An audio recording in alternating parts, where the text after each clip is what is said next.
Olá pessoal, nós vamos conversar um pouquinho hoje sobre textos argumentativos. Fica parecendo coisa de ensino médio, conversa de vestibular, mas não é isso não. Argumentar é uma referência que você vai levar para a sua vida inteira. Argumentar é uma coisa que a gente faz o tempo todo, em diferentes situações e das mais variadas formas. Então, é importante que a gente saiba estruturar a argumentação. Para quê? Para que ela seja eficiente do ponto de vista da comunicação, não é verdade? Então, a nossa conversa aqui vamos tentar pensar um pouquinho quais seriam princípios básicos que você deve levar em conta quando você vai argumentar, seja oralmente, seja na escrita, tá? Vamos falar um pouquinho de princípios gerais, né, que tem a ver tanto com a oralidade como com a escrita, e depois a gente pode pensar um pouquinho nas especificidades de uma argumentação oral e nas especificidades de uma argumentação escrita, tá? Bom, primeira coisa fundamental, argumentar é ter um ponto de vista sobre alguma coisa. E ter um ponto de vista sobre um tema, seja ele qual for, é uma coisa que às vezes até na nossa cultura a gente não gosta muito de fazer, que é descer de cima do muro. Por quê? É lógico que um tema, seja ele qual for, ele desperta diferentes opiniões, portanto, diferentes pontos de vista. Mas argumentar significa justamente, dentro de um grande leque de possibilidades de pontos de vista, defender um ponto de vista. Então, esse é um ponto fundamental. Eu tenho uma amiga professora que diz assim: nós não podemos escrever uma argumentação ou fazer uma argumentação oral para dizer que uma moeda tem dois lados, porque a gente já sabe que a moeda tem dois lados. Então dizer, olha, penso assim por tal razão, mas também por outro lado eu poderia pensar, bom, então você está dizendo que a moeda tem dois lados. E isso não é argumentar. Isso é apenas fazer aí um princípio de argumentação, mas propriamente argumentação a gente não poderia classificar no sentido pleno. Bom, então o que eu tenho que fazer? Eu tenho que, a partir de um tema, primeiro explicar um pouco esse tema. Se eu estou escrevendo, eu tenho que fazer isso. Se eu estou falando também, né? Explicar um pouquinho esse tema, né? Apresentar esse tema. Se eu estou fazendo, vou dar um exemplo bem bobo do dia a dia, banal. Reunião de condomínio, que é um tipo de situação, né? É um gênero bastante argumentativo. As pessoas vão ali para discutir e tomar decisões. Pois muito bem. Não precisamos ter uma apresentação ali no começo rápida do que vai ser discutido, porque as pessoas que estão ali precisam estar situadas do que as pessoas vão conversar, né? Sobre o que nós vamos discutir, conversar e deliberar. Então é importante que haja essa introdução. É a mesma coisa que acontece no escrito argumentativo. Você precisa introduzir o tema para que o seu leitor saiba do que você está falando e mais ou menos qual é a perspectiva, né, dessa discussão na atualidade, na perspectiva do seu mundo atualmente. Bom, então no começo eu faço essa apresentação do tema e já vou expor em linhas gerais o que eu penso sobre isso, qual que é o recorte que eu vou fazer com relação a isso, qual vai ser meu ponto de vista. E aqui não precisamos ficar pensando em temas escolares, né, no sentido do ensino médio. Vamos pensar assim, é comum na universidade os professores, por exemplo, pedirem para as pessoas escreverem resenhas, né? Que é um tipo de texto que tem a ver com a argumentação. Então, a resenha seria o quê? Normalmente a resenha é um gênero que a gente usa para fazer análise de objetos de cultura.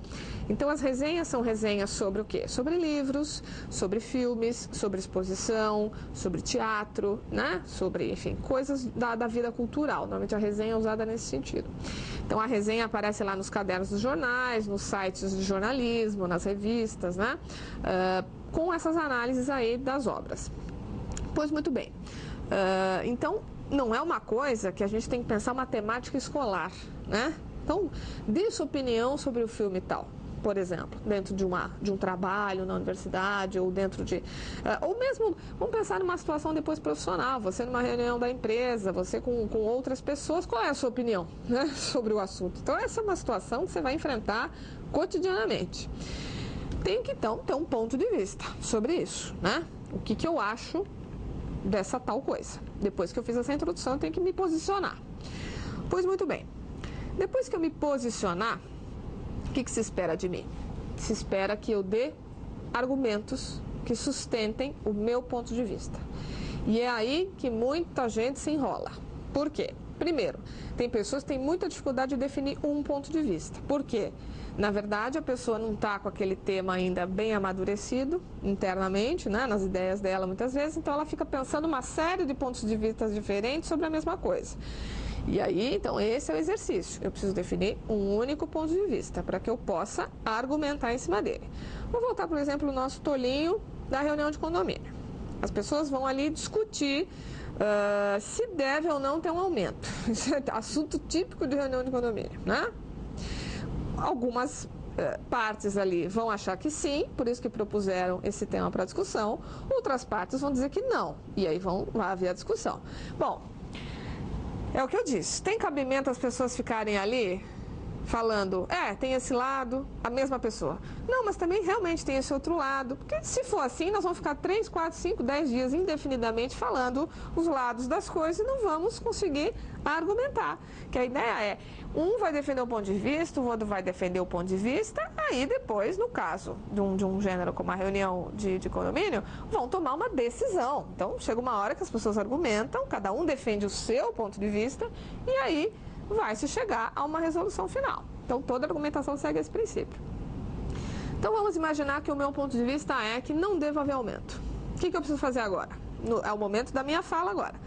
Eu vou ter que dar motivos para defender esse ponto de vista. Por que não deve ter aumento?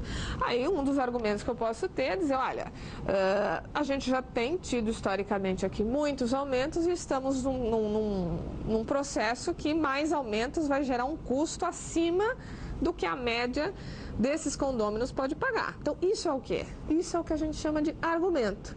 É uma razão abstrata que está se dando para que aquele ponto de vista seja sustentado, defendido. Detalhe importante, argumento é uma razão abstrata, não é um exemplo. Um exemplo é uma ilustração de uma ideia, né? Então, eu posso dar um exemplo. Olha, por exemplo, voltando a esse exemplo da reunião. Eu, por exemplo, já faz aí 2, 3 meses, estou com muita dificuldade de pagar esse condomínio e se eu tiver mais um acréscimo, eu vou começar a não conseguir pagar. Então, o que eu estou fazendo agora? Eu estou exemplificando aquele meu argumento que é, se nós tivermos aumento, vai onerar ainda mais os custos de tal forma que algumas pessoas não poderão pagar. Então, eu posso dar um exemplo concreto que ilustre isso, mas a argumentação é o quê, então? Um motivo abstrato que me leva a ter aquele pensamento que eu tenho sobre esse determinado assunto. Na sequência, se espera o quê? Que você dê outros argumentos. Conforme o tamanho do texto ou da fala, você vai ter vários argumentos, você pode ter aí 1, 2, 3 argumentos. Aí depende muito da proposta do texto ou da proposta da situação oral que você tem. Mas não dá, em geral, para sustentar uma argumentação com um argumento único. Então, a gente tem que ter mais argumentos, portanto, mais motivos abstratos que nos levem a defender aquele ponto de vista. Então, aí a segunda coisinha, não ficar dando argumentos, primeiro, que contradigam o que você defende lá em cima, e, portanto, deem argumentos para outros pontos de vista, e não desfocar da sua ideia. Então, você vai trazer outras razões coerentes com o que você vem dizendo que vão sustentar mais um pouquinho esse seu ponto de vista, né? E aí você pode exemplificar, você pode trazer dados, né, que vão reforçar o que você está dizendo. Se for na escrita, você pode até trazer citações, né, de outras pessoas, de outras fontes, que vão fundamentar aquilo que você está falando, né? E aí vão pensar assim, é importante fazer isso? Porque uma característica de uma boa argumentação é não só ela ter clareza, seguir um raciocínio lógico, ter uma argumentação abstrata consistente e variada, mas também ser recheada do que a gente chama de argumentação complementar, que é você trazer dados, você trazer citações, você ilustrar com exemplos. Tudo isso torna a sua argumentação mais convincente, né? Você tem mais força quando você organiza essa argumentação de uma forma que você traz mais referências que reforçam aquilo que você está querendo defender. Torna o seu discurso... É só observar os discursos políticos. E é interessante, o discurso político é ótimo para ver a argumentação, porque chega um candidato e fala uma coisa. Educação, por exemplo, que é um tema. vai lá, dá a sua opinião, traz toda a sua argumentação, aí traz dados, traz uma série de referências para defender um ponto de vista. O outro pode ter uma visão completamente oposta, até porque normalmente um é da situação e o outro é da oposição, né? Então, cada um vai trazer dados diferentes, vai trazer referências diferentes, mas cada um super concentrado em convencer o espectador ou o leitor de que ele está certo, porque isso é um ponto fundamental. Argumentar é querer convencer de forma racional alguém de alguma coisa. A gente não pode esquecer isso, né? Esse é um objetivo que orienta uma argumentação. É uma tentativa de convencimento, não é um exercício autoritário, no sentido de que você não está impondo, mas você está tentando convencer racionalmente alguém a pensar de uma determinada maneira ou agir de uma determinada forma, enfim, mas é esse o movimento, uma argumentação racional, um convencimento racional do outro ou dos outros, né? Nas diferentes situações de trabalho, informais e etc. Tá? Depois nós temos então o quê? Conclusão. Quer dizer, eu preciso fechar esse pensamento, como lá na nossa reunião que você viu de exemplo, né? Precisa fechar essa ata, precisa tomar as decisões, deliberar o que é que ficou resolvido, e isso é o fechamento. Nos textos escritos, a mesma coisa, eu preciso fechar esse raciocínio. Muitas vezes eu vou até, a partir do fechamento, fazer algumas propostas, né? Se for um tema mais polêmico, um tema que você pode sugerir uma intervenção em algum problema, então você vai sugerir algumas propostas, e aí você tem, então, esse encerramento dessa argumentação, né? Que é isso, eu defendi, argumentei, primeiro expressei, depois argumentei, ilustrei, né? Recheei bastante, e isso me permite chegar a algumas conclusões, né? E aí eu tenho que fechar, então, o meu pensamento e fazer essa conclusão daquilo que eu estou dizendo. Bom, com relação à oralidade, vamos pensar o seguinte: se eu estou fazendo uma argumentação oral, uma coisa que é muito importante é respeitar os turnos das falas. Parece uma coisa boba, mas tem coisa mais improdutiva que uma argumentação em que cada um fala em cima do outro. Então, esse é um exercício que parece simplório, mas que é muito importante.